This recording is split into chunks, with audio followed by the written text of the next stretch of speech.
ನಮಸ್ಕಾರ ಸ್ನೇಹಿತರೆ. ಇತ್ತೀಚಿನ ದಿನಗಳಲ್ಲಿ ಜಗತ್ತಿನ ಗಮನ ಮತ್ತೆ ಮಿಡಲ್ ಈಸ್ಟ್ ಕಡೆ ಹರಿದಿದೆ. ಅದಕ್ಕೆ ಪ್ರಮುಖ ಕಾರಣ US ಮತ್ತು ಇರಾನ್ ನಡುವಿನ ಹೆಚ್ಚುತ್ತಿರುವ ಉದ್ವಿಗ್ನತೆ. ಇದು ಹೊಸ ಯುದ್ಧವೇ ಅಥವಾ ರಾಜತಾಂತ್ರಿಕ ಒತ್ತಡ ಮಾತ್ರವೇ?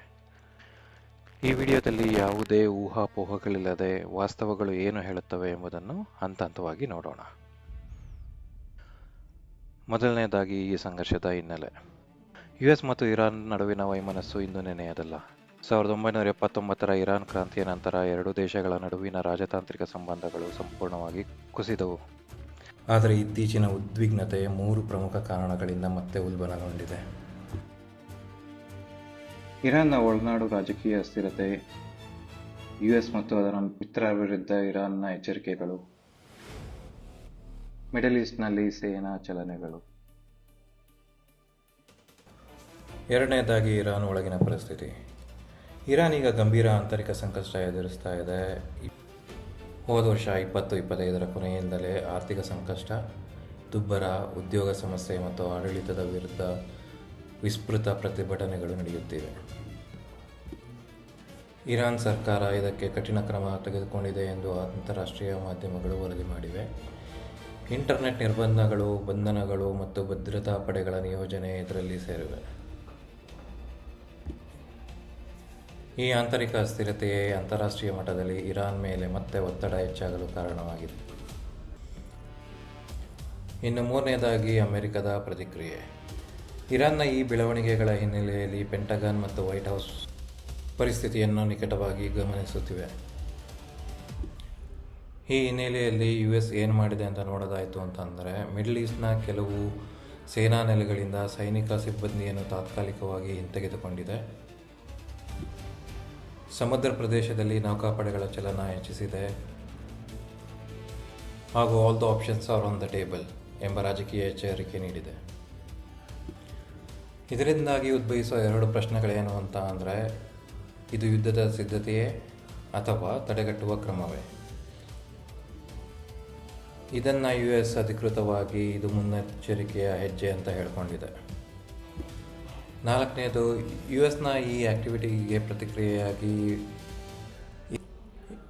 ಯಾವುದೇ ವಿದೇಶ ದಾಳಿ ನಡೆದರೆ ಅದಕ್ಕೆ ತೀವ್ರ ಪ್ರತಿಕ್ರಿಯೆ ನೀಡಲಾಗುತ್ತದೆ ಅಂತ ಇರಾನ್ ಹೇಳ್ಕೊಂಡಿದೆ. ಇರಾನ್ ಕಡೆಯಿಂದ ನೋಡೋದಾಯಿತು ಅಂತಂದರೆ, ತನ್ನ ಸಾರ್ವಭೌಮತ್ವಕ್ಕೆ ಧಕ್ಕೆಯಾದರೆ ಮೌನವಾಗಿರೋದಿಲ್ಲ. US ಮತ್ತು ಅದರ ಮಿತ್ರರ ಸೇನಾ ನೆಲೆಗಳು ಗುರಿಯಾಗಬಹುದು.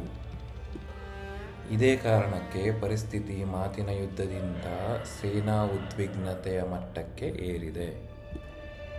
5ನೇದಾಗಿ, US ಇರಾನ್ ಸಂಘರ್ಷ ಎಂದರೆ ಅದು ಕೇವಲ 2 ದೇಶಗಳ ವಿಷಯವಲ್ಲ. ಇದರ ಪ್ರಭಾವ ಬೀಳುವ ಪ್ರದೇಶಗಳು ಯಾವ್ಯಾವ ಅಂತ ನೋಡೋದಾಯಿತು ಅಂತಂದರೆ, ಮಿಡಲ್ ಈಸ್ಟ್, ಹಾರ್ಮಜ್ ಜಲಸಂಧಿ, ತೈಲ ಸಾಗಾಣಿಕಾ ಮಾರ್ಗಗಳು, ಗಲ್ಫ್ ರಾಷ್ಟ್ರಗಳ ಭದ್ರತೆ. ಒಂದು ಸಣ್ಣ ಸಂಘರ್ಷವೂ ಕೂಡ ಜಾಗತಿಕ ತೈಲ ಬೆಲೆ, ವಿಮಾನ ಸಂಚಾರ ಮತ್ತು ವ್ಯಾಪಾರಕ್ಕೆ ಪರಿಣಾಮ ಬೀರುವ ಸಾಧ್ಯತೆ. ಇದೇ ಕಾರಣಕ್ಕೆ ಯುರೋಪ್, ಏಷ್ಯಾ ಮತ್ತು ಅರಬ್ ರಾಷ್ಟ್ರಗಳು ತಣಿವು ಕಡಿಮೆ ಮಾಡುವ ಪ್ರಯತ್ನದಲ್ಲಿವೆ. ಮತ್ತು 6ನೇದಾಗಿ, ಈ ಕಾರಣಕ್ಕಾಗಿ ಉದ್ವಿಗ್ನತೆ ಹೆಚ್ಚಿದ ಹಿನ್ನೆಲೆಯಲ್ಲಿ ರಾಜತಾಂತ್ರಿಕ ಸಂಬಂಧ ಕೆಲವು ರಾಷ್ಟ್ರಗಳು ಮಧ್ಯಸ್ಥಿಕೆ ವಹಿಸ್ತಾ ಇವೆ. ಸಂದೇಶ ಮಾತ್ರ ಸ್ಪಷ್ಟವಾಗಿದೆ: ಯುದ್ಧ ಯಾರಿಗೂ ಲಾಭಕರವಲ್ಲ.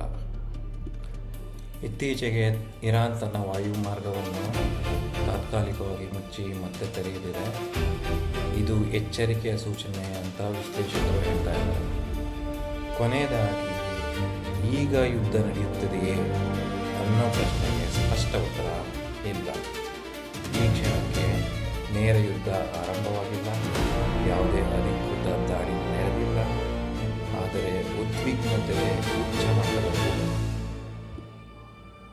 ಇದನ್ನೇ ತಜ್ಞರು high tension low probability war ಅಂತ ಹೇಳಲಾಗಿದೆ. ಮುಂದೆ ಏನಾಗ್ಬೋದು ಅಂತ ನೋಡೋದಾಯಿತು ಅಂತಂದರೆ 3 ಚಾನ್ಸ್ಗಳಿವೆ. ಮೊದಲನೇದಾಗಿ, ರಾಜತಾಂತ್ರಿಕ ಶಮನ, ಅಂದರೆ ಮಾತುಕತೆ ಮೂಲಕ ಉದ್ವಿಗ್ನತೆಯನ್ನು ಇಳಿಸಿಕೊಳ್ಳೋದು. 2ನೇದಾಗಿ, ನಿಯಂತ್ರಿತ ಸಂಘರ್ಷ.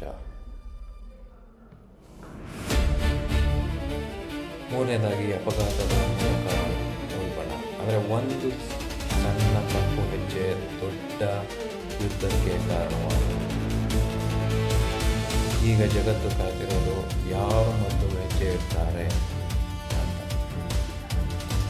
ಈ ವಿಡಿಯೋ ಕೊನೆಯಲ್ಲಿ US ಇರಾನ್ ಸಂಘರ್ಷ ಇದು ಯುದ್ಧ ಅಲ್ಲ, ಆದರೆ ಯುದ್ಧದ ನೆರಳು ಸ್ಪಷ್ಟವಾಗಿ ಕಾಣಿಸ್ತಾ ಇದೆ.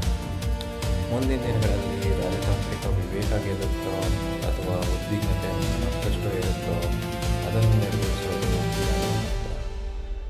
ವಂದನೆಗಳು.